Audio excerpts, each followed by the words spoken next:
La forma de hacer política en México era estando activo con el PRI.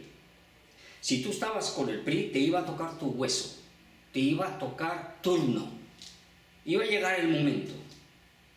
El PRI y el gobierno eran la misma cosa. Al PRI nunca le faltaba dinero para sus campañas porque el dinero salía del erario público, es decir, de los impuestos que pagaba la gente, si es que los pagaba, porque pues pagaba impuestos y el que estaba mal con el gobierno, el que estaba bien con el gobierno, pues no importa, eres nacionalista y viva, muy bien. Cambia esto porque le dicen a Salinas de Gortari, mira, es devaluación tras devaluación tras devaluación, tu economía se está cayendo en pedazos, no estás haciendo nada bien en este país, tienes que tener una moneda sólida, tienes que tener una moneda realmente sustentada por tu producción o por tus intercambios comerciales. Y viene el cambio de la moneda. Salinas de Gortari nos engaña primero, hace creer que estaba flotando realmente el peso y no estaba flotando. Estaba colgado de alfileres. Viene Ernesto Zedillo, descubre que la economía está colgada de alfileres y quita los alfileres y obviamente cae la economía. 30.000 millones de dólares de un préstamo de Bill Clinton a Zedillo nos ayudan a salir del problema. Zedillo paga los 30.000 millones de dólares pasado cierto tiempo y México, recibido por Zedillo con 6.000 millones de dólares que se cayeron a 2.000 millones de dólares unos 3 días después de tomar el poder, entrega a Vicente Fox el país con 22.000 millones de dólares en la reserva. Un peso fuerte, un peso que ya no se estaba devaluando, no hay devaluación, no hay exabruptos, no hay nada, hay crecimiento constante durante ese tiempo, pero mucho cuidado. ¿Qué pasa en 1997? Por primera vez el PRI ya no es mayoría en el Congreso. ¿Qué vaya? ¿Qué es esto? Y toda esa gente que dependía del PRI para vivir, ¿y ahora qué iba a hacer? Estaban ganando otros partidos, entre ellos el PAN. Esta cosa que sucede no le gusta a muchas personas y se molestan. Ya había otros molestos antes. El expriista Cuauhtémoc Cárdenas se molesta porque no le toca el hueso, porque no gana la presidencia. Él quería ser el presidente después de Miguel de la Madrid, pero se la gana Carlos Salinas de Gortari, que traía ya un plan para hacer de México un país liberal. Y aquí viene el desprestigio de la palabra liberal y le llaman neoliberal en forma peyorativa, en forma burlona, porque pues las cosas no eran exactamente liberales, sino que había una manera de ejercer la economía esta liberal, pero sí se trataba de que el Fondo Monetario Internacional vigilara la cantidad de dinero que circulara en el país, y se logra porque desde que Zedillo es presidente y luego con Vicente Fox, las cosas continúan más o menos de la misma forma, no hay devaluaciones, continúa creciendo el país entre 2 y 2,5% mensual durante todo el periodo de Fox y durante todo el periodo de Calderón. Hay crecimiento y no hay mayor crecimiento porque todas las reformas, la energética, la educación, la miscelánea fiscal, todo lo que debió haberse hecho durante el periodo de Vicente Fox no fue aprobado por el PRI. Porque si aprobaban las reformas que estaba pidiendo Fox en ese momento, el país iba para arriba, pero se iba a ir para arriba con Fox gobernando. Eso no lo podían admitir los priistas, nunca, jamás. Y la izquierda del PRI, que se llamaba PRD en ese momento, tampoco lo iba a admitir, de tal manera que Fox tuvo la más feroz oposición.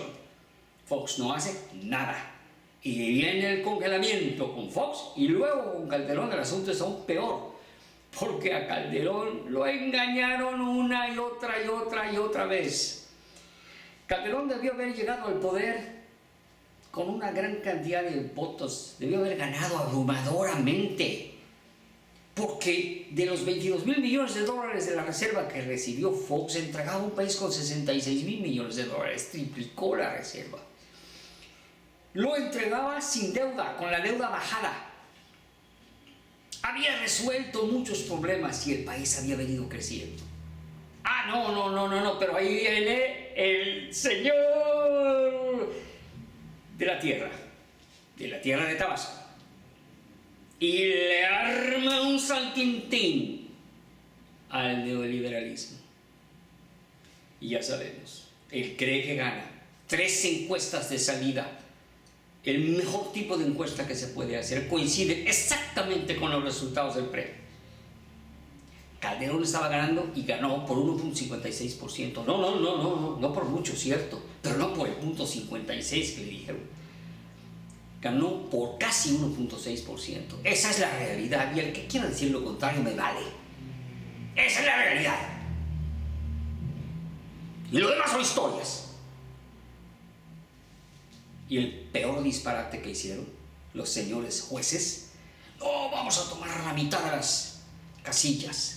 No era tomar la mitad de las casillas, era hacer una muestra representativa científicamente elaborada, de acuerdo a todos los cánones estadísticos, y ver la coincidencia entre lo que estaba asentado, entre lo que tenía el PREP y los datos en el IFE, para saber si hubo o no hubo fraude. 1.200.000 mexicanos participaron en esa elección y se molestaron porque contaron los votos concienzudamente y asentaron el resultado de la cuenta de votos en los papeles que ponían pegados pero no pueden creer en esto. No pueden creer que su país podía tener un instituto capaz de contar votos. Mucho mejor que lo hacen otros países, incluso más adelantados que nosotros. No lo podían aceptar. ¿Cómo va a ser? Calderón entra al gobierno con 0 poder, se tiene que inclinar y decirle al PRI: oye, ayúdame. Claro que sí, pero vas a hacer esto. Creo que una de las cosas que hizo fue entregar a Yucatán. Acababa de ganar el PAN por segunda vez y el PRI dice: no, Yucatán es para nosotros y entonces te vamos a hacer caso en tus reformas. Entrega a Yucatán. ¿Y qué pasa? Le pintan un violín con las reformas, no le aprueban nada nunca. Nos quedamos en un México al garete. Pero Calderón hizo un gobierno serio y entregó el país con una reserva de 170 y tantos mil millones de dólares, casi 3 veces nuevamente de los 66,000 que recibió. Y no se puede lograr esto a menos que haya orden en el manejo de las cosas. El endeudamiento es mínimo en comparación al crecimiento que se tuvo durante ese tiempo.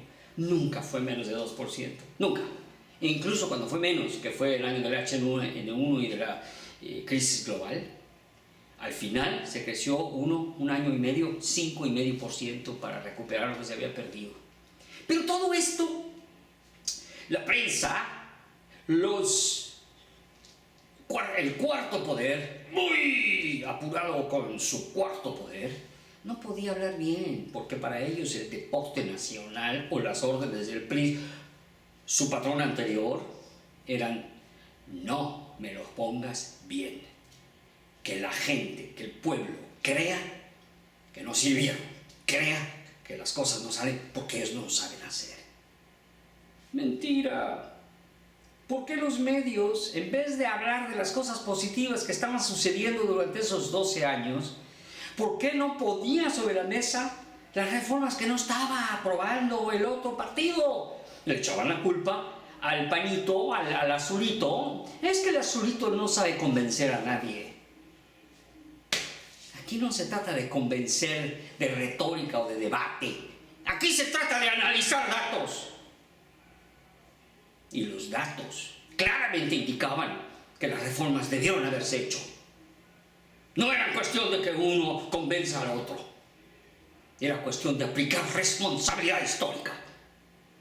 Y no la aplicaron.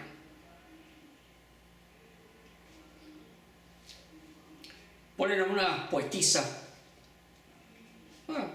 Hablaba muy bonito, pero a nadie le interesó su discurso. 25% de votos se lleva la poetisa.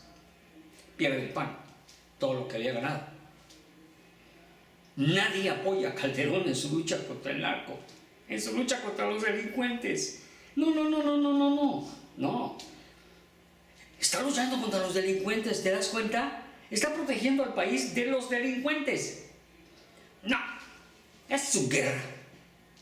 Es su guerra. Esto era lo que había que decirles, ¿verdad? Se callan la boca cuando entra Peña Nieto y la guerra continúa. Se siguen callando la boca cuando entra su santidad de Villahermosa, Tabasco, con 53.19%, que ninguna persona observadora de otro planeta diría qué le pasa a esta gente. ¿Cómo es posible que vengan a votar así de esta forma? Si esa no es la realidad de ese país. Pues claro que no es la realidad de ese país. Y ahí estamos, aquí estamos. Se dijo que era un peligro, prohibido decir que sea un peligro para México. Si tú dices que Fox es un peligro para México, si tú dices que Calderón es un peligro, eso sí puedes. Pero no puedes decir que el del Tabasco sea un peligro para México. ¡El jueguito! Eso no lo puedes decir. ¿Por qué? ¿Por qué puedes hablar mal de unos, pero no puedes describir una situación perfectamente bien descrita de uno de ellos? ¿Me puedes explicar? No lo puedo ver en otra forma. No lo puedo entender. Y aquí nos encontramos llamando la corrupción del neoliberalismo, que indiscutiblemente puede haberla habido, pero este señor ya tiene año y medio en el poder y no veo a ningún empresario en la cárcel por haber hecho contubernio con el gobierno anterior. Dijo que iba a cerrar el Naim porque era un nido de corrupción. ¿Dónde está esa corrupción? Se perdieron. La corrupción es perder ciento y tantos mil millones que ya se habían invertido en ese aeropuerto. Y para mí eso es corrupción. Para una obra. Y la otra obra, pues la hace gente del gobierno que ya tiene su propio presupuesto. No se lo encarga a nadie de la iniciativa privada, porque este señor odia cualquiera que tenga que ver con la iniciativa privada. Los odia tiernamente. No los tolera. A él le enferma ver que alguien gane dinero. Para él, si uno, empresario, independiente, hace una obra y gana dinero, es un ladrón, es un corrupto. Esa es la postura de este señor. Entonces, no sé a dónde va a ir el país en esta forma. La curva el día de hoy, 1 de abril del año 2020, la curva que vi esta mañana no es curva, es una línea recta del coronavirus subiendo hacia la luna. Es un cohete que se va a disparar y va a salir de la gravedad. No hay curva. No hay curva aplanada de ninguna clase. ¿Qué pasó? ¿Por qué pasó lo que está pasando? No lo entiendo. Tú eres mexicano igual que yo. ¿Qué pasa? Que me digan una de las cosas que haya dicho aquí que no sea cierta. Pero que me lo digan con datos. Ahora van a desbaratar el Instituto Nacional Electoral, que porque no es lo que le gusta al señor, su santidad de Tabasco. ¿Qué es esto? Honestamente, muchos mexicanos, igual que yo, queremos este país de vuelta.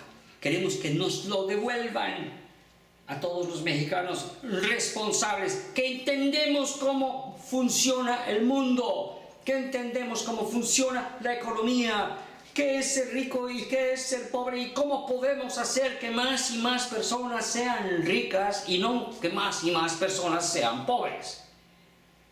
Muchos queremos ese país que con mucho trabajo ha creado una incipiente clase media. Muchos queremos ver ese país. Ya nos lo quitaron y queremos que nos lo devuelvan. Pero para eso se necesita que ese 53.19% se dé cuenta de que cometió un error. Porque mientras no entienda que cometió un error, vamos a seguir cometiendo errores iguales. La democracia es realmente un peligro cuando la gente no está bien informada.